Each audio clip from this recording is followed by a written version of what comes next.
नमस्कार महाराष्ट्रातील माझ्या सर्व शिक्षक बंधू आणि भगिनींनो, विशेषतः जिल्हा परिषदेचे संपूर्ण बंधू आणि भगिनी आहेत त्यांच्यासाठी खूप आनंदाची गोष्ट आहे की आंतरजिल्हा बदली किंवा जिल्हांतर्गत जी बदली आहे त्या बदली प्रक्रिया सुरुवात झालेली आहे आणि या संदर्भातलं आज म्हणजे 19 जानेवारी 2026चं अतिशय महत्त्वाचं परिपत्रक आपल्याला पाहायला मिळतं आहे. ग्रामविकास विभाग महाराष्ट्र शासन या ठिकाणी जर पाहिलं तर हे कोणासाठी दिलेलं आहे? मुख्य कार्यकारी अधिकारी जिल्हा परिषद सर्व, शिक्षणाधिकारी प्राथमिक जिल्हा परिषद सर्व, Vinsys I T services private limited जे की ही बदलीची प्रक्रिया पूर्ण करणारी कंपनी आहे. तर या ठिकाणी आपण जर पाहिलं तर विषय समजून घ्या. जिल्हा परिषद शिक्षकांची ऑनलाईन जिल्हांतर्गत व आंतरजिल्हा बदली प्रक्रिया सन 2026 बाबत. आता याच्यामध्ये काय झालं आहे समजून घ्या.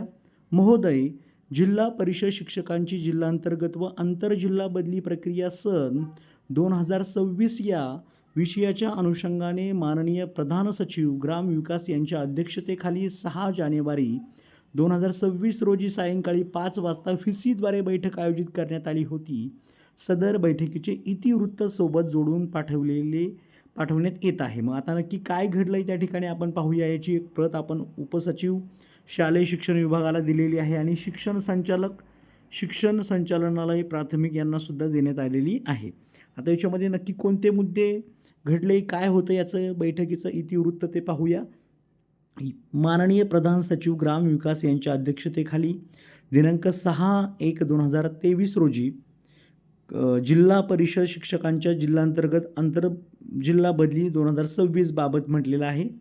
खरं तर इथे 6/1/2026 पाहिजे, प्रिंटिंग मिस्टेक झालेली आहे, 23 झाले चुकून त्यांच्याकडून. उपरोक्त व्हीसीद्वारे आयोजित बैठकीस खालील पदाधिकारी उपस्थित होते. पहा कोण कोण होतं. तर वैशाली डिगे होत्या, राजेश शिंदे साहेब होते, उपसंचालक प्राथमिक शिक्षण संचालनालय पुणे, शिक्षणाधिकारी होते श्रीमती ज्योत्स्ना अर्जुन, कक्ष अधिकारी होत्या. त्याच पद्धतीने नोडल अधिकारी जिल्हा परिषदाचे सर्व होते. विशाल गोरे साहेब होते, म्हणजे ज्यांची Vinsys I T services private limited Pune. तर सदर बैठकीत काय ठरलं आहे पाहूया. सदर बैठकीत सन 2026च्या आगामी जिल्हांतर्गत बदली प्रक्रियेच्या अनुषंगाने दिनांक 7/11/2024 रोजीच्या पत्रान्वये विहित वेळापत्रक 18/6/2024 रोजीच्या शासन निर्णयातील विविध मुद्द्यांबाबत सविस्तर चर्चा करण्यात आली. झालेल्या चर्चेनुसार प्रधान सचिव ग्रामविकास यांच्याकडून पुढील प्रमाणे निर्देश देण्यात आलेले आहेत. हे निर्देश नक्की काय आहेत समजून घेऊया. जिल्हांतर्गत बदली प्रक्रिया आपण जर पाहिलं तर वेगवेगळ्या जिल्ह्यांमधून ही बदली होत असते. जिल्हांतर्गत म्हणतो जिल्ह्यामध्ये असणारी बदली. पहा बैठकीतील निर्देश काय दिलेत. आयुक्त यांच्याकडून सन 2025-26ची संच मान्यता प्राप्त होताच अतिरिक्त शिक्षकांचे समायोजन व समानीकरण याबाबतची कार्यवाही दिनांक 7/11/2024 रोजीच्या वेळापत्रकानुसार पूर्ण करण्यात यावी आणि ती कुणी करायची आहे. मुख्य कार्यकारी अधिकारी जिल्हा परिषदांचे सर्व. त्यानंतर दुसरा मुद्दा दिला आहे. सर्व जिल्हा परिषदांनी जिल्हांतर्गत बदली प्रक्रियेकरिता शिक्षकांच्या याद्या प्रसिद्ध करणे, त्या अनुषंगाने प्राप्त आक्षेपांवर निर्णय घेणे याबाबतची कार्यवाही दिनांक 31 मार्च 2026 पूर्वी पूर्ण करावी. यामध्ये विशेष संवर्ग भाग 1 व भाग 2 मध्ये अर्ज केलेल्या शिक्षकांच्या अर्जाची छाननी, याद्या प्रसिद्ध करणे, त्यावरील आक्षेप व अपील यांचा समावेश आहे.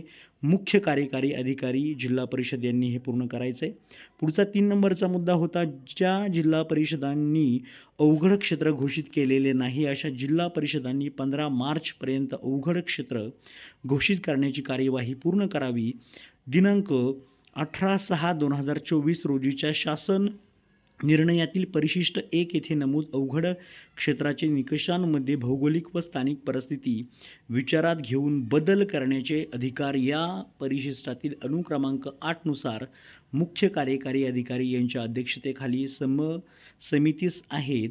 सदर शासन निर्णयातील परिशिष्ट 1 येथे नमूद केल्याप्रमाणे 3 अटींची किमान पूर्तता होणे आवश्यक आहे. स्थानिक परिस्थिती विचारात घेऊन समितीला आवश्यक वाटल्यास 3 पेक्षा अधिक अटींबाबत निर्णय घेण्यास प्रत्यवाय नाही. अवघड क्षेत्राच्या निकषामध्ये वाहतुकीच्या सुविधांचा अभाव असणारे गाव, यामध्ये बस, रेल्वे व इतर सार्वजनिक वाहतूक समाविष्ट आहे. ज्या वाहनांना सार्वजनिक वाहतूक करण्याकरता RTO कार्यालयाकडून मान्यता प्राप्त आहे अशी वाहतूक व्यवस्था विचारात घ्यावी, त्यामुळे सदर निकष तपासताना स्थानिकरित्या खात्री करून निर्णय घ्यावा. याकरिता वेगळ्या प्रमाणपत्राची आवश्यकता नसावी. मग इथे पुढचा मुद्दा दिला आहे त्यांनी 4 नंबरचा. जिल्हांतर्गत बदली प्रक्रियेच्या अनुषंगाने मे Vinsys I T services private limited यांनी विभागनिहाय आवश्यकतेनुसार प्रत्येकी एका तांत्रिक अधिकाऱ्याची नेमणूक करावी.